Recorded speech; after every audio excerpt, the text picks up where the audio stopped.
하나님께서 우리에게 주시는 말씀은 역대상 5장의 말씀입니다.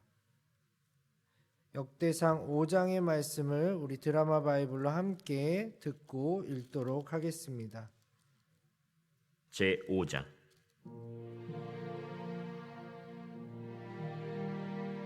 이스라엘의 장자 르우벤의 아들들은 이러하니라. 르우벤은 장자라도 그의 아버지의 침상을 더럽혔으므로 장자의 명분이 이스라엘의 아들 요셉의 자손에게로 돌아가서 족보의 장자의 명분대로 기록되지 못하였느니라. 유다는 형제보다 뛰어나고 주권자가 유다에게서 났으나 장자의 명분은 요셉에게 있으니라. 이스라엘의 장자 르우벤의 아들들은 하녹과 발루와 헤스론과 갈미요. 요엘의 아들은 스마야요. 그의 아들은 고기요. 그의 아들은 시므이요. 그의 아들은 미가요. 그의 아들은 르아야요. 그의 아들은 바알이요. 그의 아들은 브에라이니. 그는 르우벤 자손의 지도자로서 아수르 왕 디글랏 빌레셀에게 사로잡힌 자라. 그의 형제가 종족과 계보대로 우두머리 된 자는 여이엘과 스가랴와 벨라니. 벨라는 아사스의 아들이요 세마의 손자요 요엘의 증손이라. 그가 아로엘에 살면서 느보와 바알므온까지 다다랐고 또 동으로 가서 거주하면서 유브라데 강에서부터 광야 지경까지 다다랐으니 이는 길르앗 땅에서 그 가축이 번식함이라. 사울 왕 때 그들이 하갈 사람과 더불어 싸워 손으로 쳐 죽이고 길르앗 동쪽 온 땅에서 장막에 거주하였더라. 갓 자손은 르우벤 사람을 마주대하여 바산 땅에 거주하면서 살르가까지 다다랐으니 우두머리는 요엘이요 다음은 사밤이요 또 야네와 바산의 산 사바시요. 그 조상의 가문의 형제들은 미가엘과 무슬람과 세바와 요레와 야간과 시아와 에벨 7명이니 이는 다 아비하일의 아들들이라. 아비하일은 후리의 아들이요 야로아의 손자요 길르앗의 증손이요 미가엘의 현손이요 여시세의 5대 손이요 야도의 6대 손이요 부스의 7대 손이며 또 구니의 손자 압디엘의 아들 아히가 우두머리가 되었고 그들이 바산 길르앗과 그 마을과 사론의 모든 들에 거주하여 그 사방 변두리에 다다랐더라. 이상은 유다 왕 요담 때와 이스라엘 왕 여로보암 때의 족보에 기록되었더라. 르우벤 자손과 갓 사람과 므낫세 반지파에서 나가 싸울 만한 용사 곧 능히 방패와 칼을 들며 활을 당겨 싸움에 익숙한 자는 44,760명이라. 그들이 하갈 사람과 여두루와 나비스와 노답과 싸우는 중에 도우심을 입었으므로 하갈 사람과 그들과 함께 있는 자들이 다 그들의 손에 패하였으니 이는 그들이 싸울 때 하나님께 의뢰하고 부르짖음으로 하나님이 그들에게 응답하셨습니다. 그들이 대적의 짐승 곧 낙타 5만 마리와 양 25만 마리와 나귀 2천 마리를 빼앗으며 사람 10만 명을 사로잡았고 죽임을 당한 자가 많았으니 이 싸움이 하나님께로 말미암았습니다. 그들이 그들의 땅에 거주하여 사로잡힐 때까지 이르렀더라. 므낫세 반지파 자손들이 그 땅에 거주하면서 그들이 번성하여 바산에서부터 바알 헤르몬과 스닐과 헤르몬 산까지 다다랐으며 그들의 족장은 에벨과 이시와 엘리엘과 아스리엘과 예레미야와 호다위야와 야디엘이며 다 용감하고 유명한 족장이었더라. 그들이 그들의 조상들의 하나님께 범죄하여 하나님이 그들 앞에서 멸하신 그 땅 백성의 신들을 간음하듯 섬긴지라. 그러므로 이스라엘 하나님이 아수르 왕 불의 마음을 일으키시며 아수르 왕 디글랏 빌레셀의 마음을 일으키심에 곧 르우벤과 갓과 므낫세 반지파를 사로잡아 할라와 하볼과 하라와 고산 강가에 옮긴지라. 그들이 오늘까지 거기에 있습니다. 아멘. 역대상 1장부터 9장까지는 아담으로부터 시작된 이스라엘 족보가 기록되어 있습니다.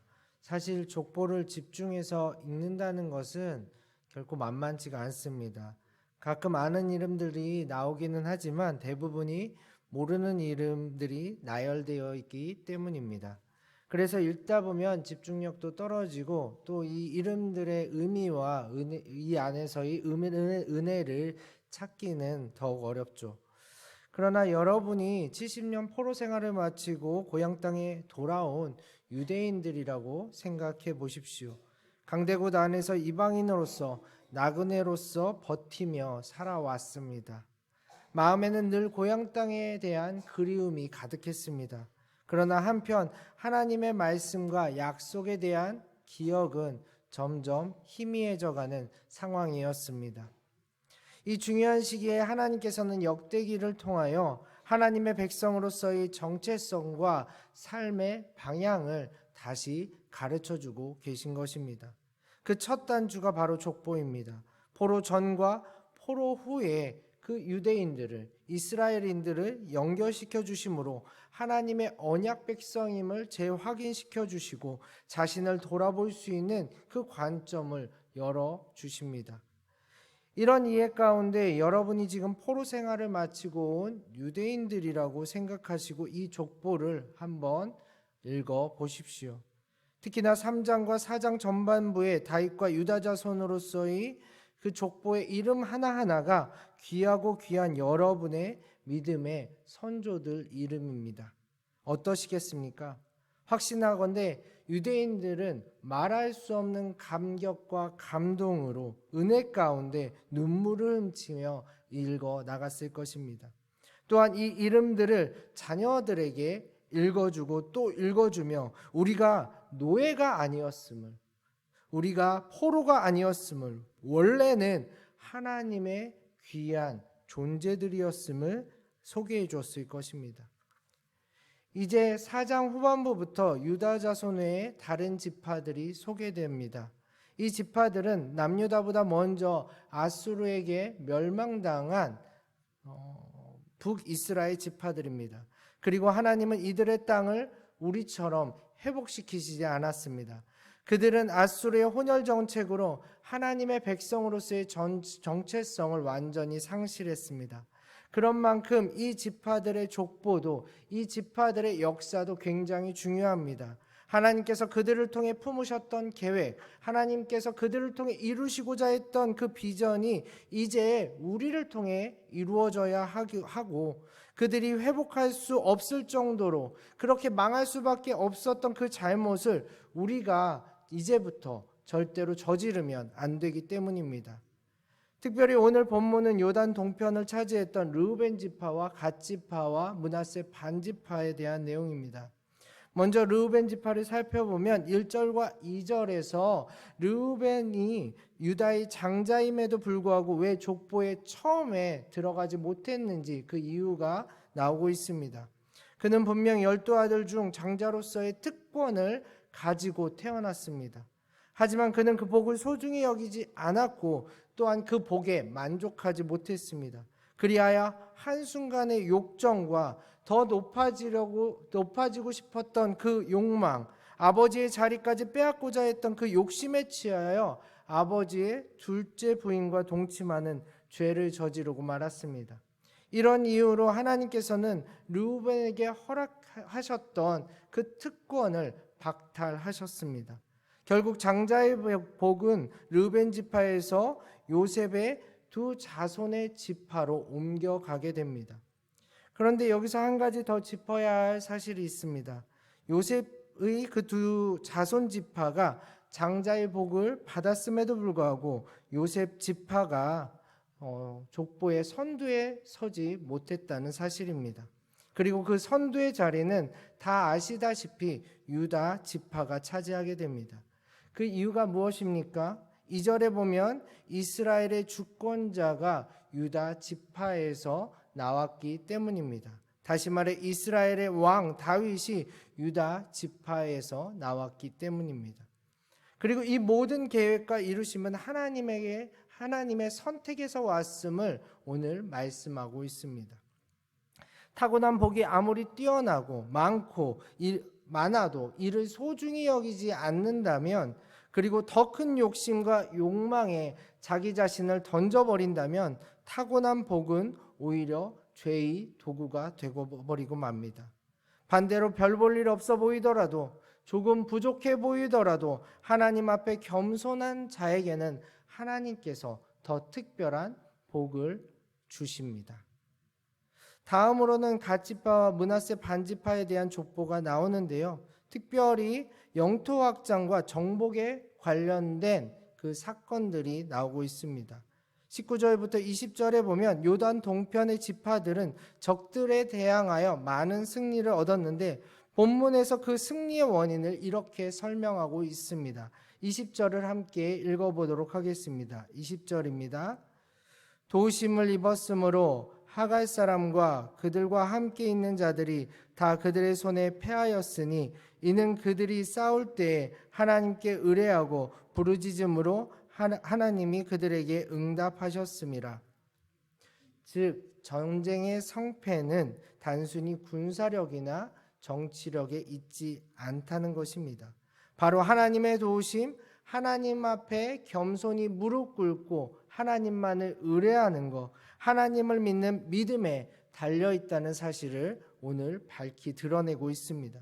그리고 이를 통해 요단의 동편 지파들은 전쟁에서 승리를 얻어냈습니다. 그러나 안타깝게도 그들은 이 승리를 계속 유지하지 못했습니다. 오히려 이 승리가 독이 되어버렸습니다. 25절을 같이 읽어보겠습니다. 25절입니다. 그들이 그들의 조상들의 하나님께 범죄하여 하나님이 그들 앞에서 멸하신 그 땅 백성의 신들을 간음하듯 섬긴지라. 그렇습니다. 그들은 전쟁 중에는 어려움 속에서는 하나님을 절실히 찾고 의뢰했지만 승리를 거머쥔 다음에는 하나님이 아닌 우상을 섬겼습니다.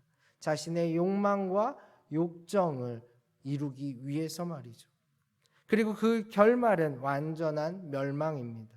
하나님은 그런 그들을 아수르 왕에게 넘기시고 아수르는 자신들의 나라로 그 북이스라엘을 요단의 동편 지파들을 완전히 옮겨 버리셨습니다. 사랑하는 용인영락교회 성도 여러분, 이제 우리의 정체성을 돌아볼 차례입니다. 우리는 누구입니까? 여러분은 어디를 향해 나아가고 계십니까?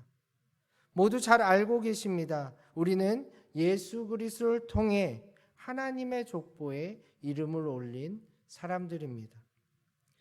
그렇다면 우리가 추구해야 할 바는 무엇이겠습니까? 우리가 추구해야 할, 우리가 삶으로 드러내야 할 삶의 가치와 방향은 무엇이겠습니까? 먼저 하나님께서 허락하신 복에 감사해야 합니다. 그것이 크건 작건 간에 누군가와 비교해서는 절대로 안 됩니다. 그리고 어떠한 상황에서든 특히나 잘 되는 상황일수록 더욱 겸손히 하나님만 의뢰하며 나아가야 하겠습니다. 하나님을 잃어버리는 순간 정말 패배하는 것이기 때문입니다. 나아가 궁극적으로 예수님의 말과 행동을 닮아가야 하고 예수님의 마음으로 하나님과 이웃을 사랑하는 데까지 나아가야겠습니다. 어쩌면 이것이 우리에게 주신 가장 큰 복, 가장 큰 특권이 아닐까 싶습니다. 내가, 우리 가족이, 우리 교회 공동체가 예수님을 닮을 수 있다는 사실. 부디 오늘 하루 매 순간 여러분을 선택하시고 인도하신 하나님께 감사하시고 하나님께서 예수 그리스도를 통해 허락하신 생명의 특별한 복을 잘 흘려 보내시길, 여러분을 통해 믿음의 족보가 계속해서 전해지고 확장되기를 간절히 소망합니다. 함께 기도하겠습니다.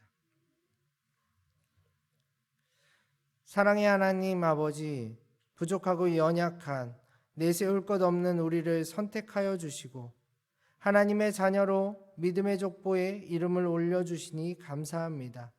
이 놀라운 복을 잊지 않게 하시고 예수님 닮은 자녀로 끝까지 승리하게 하옵소서.